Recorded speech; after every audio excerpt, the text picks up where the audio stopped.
जगाच्या इतिहासात बोंबला थिंडणाऱ्यांना देव भेटला नाही, कधीच नाही. बायका पोरं सोडून बोंबला थिंडा देव, उपवास करणाऱ्याच्या तर खानदानीत देव भेटत नाही. नाही, उपवास करणारी जी लोक आहेत ही मनोरुग्ण लोक आहेत, चक्रम लोक आहेत, ही डोक्यातून गेलेली लोक आहे, भरमिष्ट झालेली लोक आहे. आठवड्यातून एक उपवास ठीक आहे, 15 दिवसातून वैष्णव म्हणून एकादश ठीक आहे, महिनाभर श्रावण त्या बापानं धरला होता, महिनाभर आणि लफडे सगळे चालू, काय उपवास? तुम्हाला कोणी सांगितलं या जगात उपवास करणाऱ्याला देव भेटला? उत्तर सांगा, ज्यांनी चांगलं कर्म केलं त्यांनाच देव भेटला. देव गण लावणाऱ्यांना भेटलाच नाही. खाजवीन तिकडे टिपका लावा गण, 16 हाताला आलाय गण, पावशर गण लागतोय काही लोकांना रोज. 9 रुपये पावशर गण दे लावून करायचं काय? परत मागे फिरा. मला जगात असा एखादा ग्रंथ सांगा, एखाद्या माणसाचं नाव का व्याजाचा धंदा करणारी माणसं नीट मेलीत.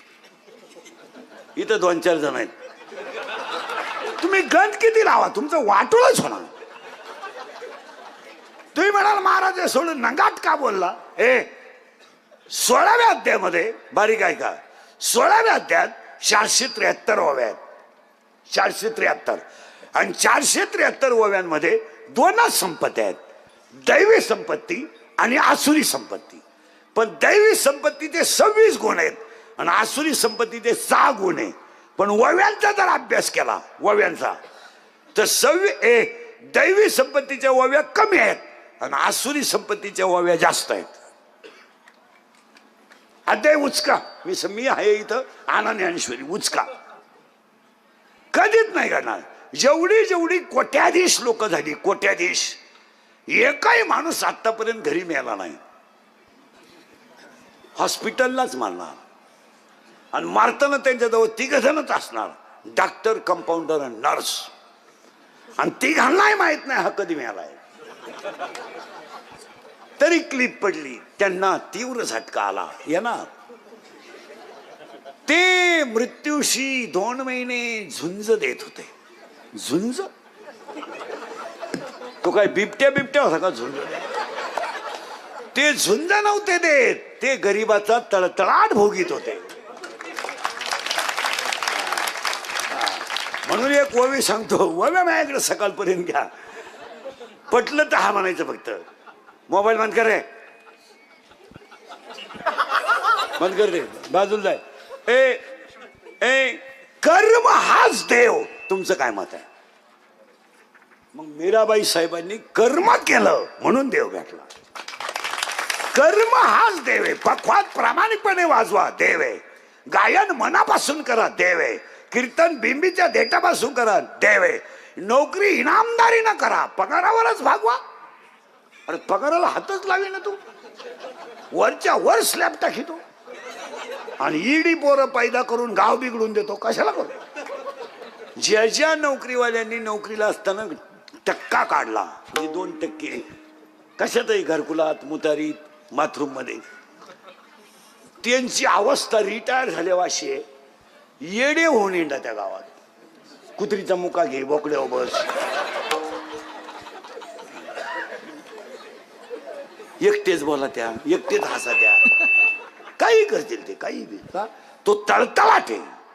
मग मी सांगू एका मिनिटात, शेळीच्या गळ्याचं सड किती लोंबलं तरी ते दूध कधी देत नाही. काशातलं घुशीड किती चिटकलं तरी ते दूध कधी पित नाही. गाळातला बेडूक किती डरला तरी तो फुलाचा सुगंध कधी घेत नाही. प्रेताला किती जरी सजवलं तर ते उठून बसत नाही. पापाची इस्टेट किती कमवली तरी समाधान देऊ शकत नाही. पुन्हा उलट फिरा तिथंच, पुन्हा तिथं उलटच फिरा. तिथं उसाला किती लांब तुरा आला तर तो फायद्याचा नाही. साबरीचं वन किती मोठं लावलं तर ते फायद्याचं नाही, फायद्याचं नाही. पुन्हा ओवी सांगा, खडकावर पडलेला पाऊस कधी गावाच्या फायद्याचा नाही आणि भाजून पेरलेलं बी कधी उतरू शकत नाही, कधीच नाही. कधी तुम्हाला वाटतं तसं, पुन्हा उलट फिरवतो. कर्म हाच देव. मान्य फिट करा. अभ्यासापेक्षा सेट ज्ञान, ज्ञानापेक्षा सेट देवाचं गेलं बाबा. ध्यान. आणि दुसरी ओवी आहे कर्म हाच देव. कर्म. जगातले सगळे संत देवाकडे गेलेत, पण सावता बाबा असे संत आहेत देव त्यांच्याकडे आलेत. पुन्हा ऐका, अख्खं जग देवाची पूजा करतंय. अख्खं जग देवाची पूजा करतंय. देव तुकोबारायची पूजा करीत होते. अख्ख्या बाया उपवास करतात, पण देव जनीला जळू लागत होते. तुम्ही अभ्यास करा. अख्ख्या पुरी भजन करतात, पण देव मीराबाईचं विष पेत होते. असं होत हे चालतच नाही. नाही नाही नाही, मला वाटतंय वाटूनच देऊ नको तुला. मला वाटतंय वाटूनच देऊ नको. तू एक तर हरिपाठ पाठ कर, नाही तर नदी निघ. तुला वाटूनच देऊ नको काही. ववी सांगू वासरू मेलं. वासरू मेलं गायचं. गाय काय दूध देत नाही. शेतकऱ्यानं आयडिया केली, वासरू फाडलं आणि त्याच्यात भुसा भरला आणि गाई पुढे ठेवला. गाईनं दूध दिलं. पण हा प्रयोग फक्त जर्शीलाच चालतो, गावरानला नाही. गावरानला एका लाटात गडी घरात तांबे आणला. जर्सी तर काय नाही. जर्सी हे बरे ए बरे वैगळे रांगेत दे ना पाणी. कोण दे तर ते ठेव दे पाणी तिथं खाली. ती फेकून ती बाटली तिथं. मी पिलो तरच तुम्हाला पाणी. मी पिलो. तुम्ही काहीच न करता दीड दीड बाटली आणली. मी तसाच उलतोय. म्हणजे बंगलेवाल्याला घरकुल असं आहे.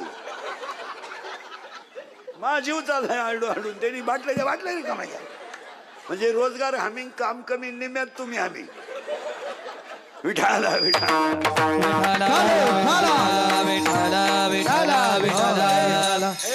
गायचं वासरू मेलं. ओवी बाबर काय किती सुंदर आहे. भुस्सा भरला आणि गाईनं दूध दिलं. ओवी ऐका बर का.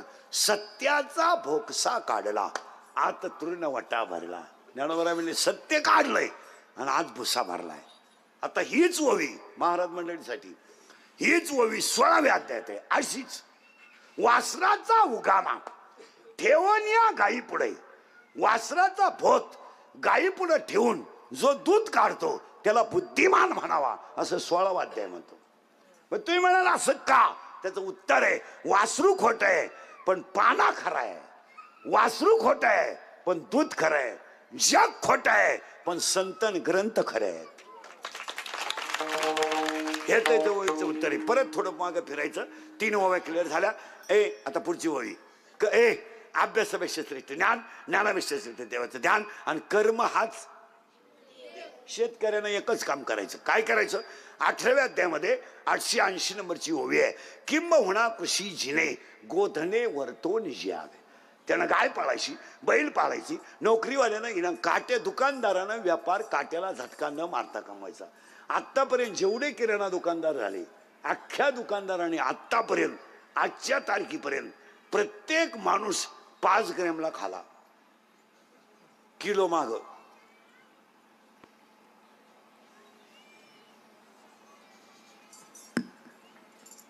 काढा हिशोब. किती ग्रॅमचा किलो? अरे ग्रॅमचं किती ग्रॅमचा किलो? 1000. मग अर्धा किती? 500. पावशेर किती? 250. आणि आतपाव किती? 100. अरे 1001 तुम्ही 125. मला महाराष्ट्रातल्या एखाद्या दुकानात 125चं माप दाखवा. सगळे 20चेच आहेत. 120चं माप आहे. काहींचे दगडाचे. वांगे बटाटे विकणार तर दगडच ठेवतो डायरेक्ट. 250 नको 300 नको. परत नीट ऐका. आणि आता एक ओवी आहे बारीक ऐका. संपत्ती जर आली, संपत्ती जर आली तर दया येणार नाही. घुसत आहे का बा? संपत्ती जर आली तर दया येणार नाही. आणि दया जर आली, करेक्ट, संपत्ती येणार नाही. पण दोन्ही जर एकत्र आले तर तो देव झाल्याशिवाय राहणार नाही. त्यांची पुण्यतिथी आहे. संपत्ती आली ना, दया येणार नाही. आणि दया जर आली तर संपत्ती येणार नाही.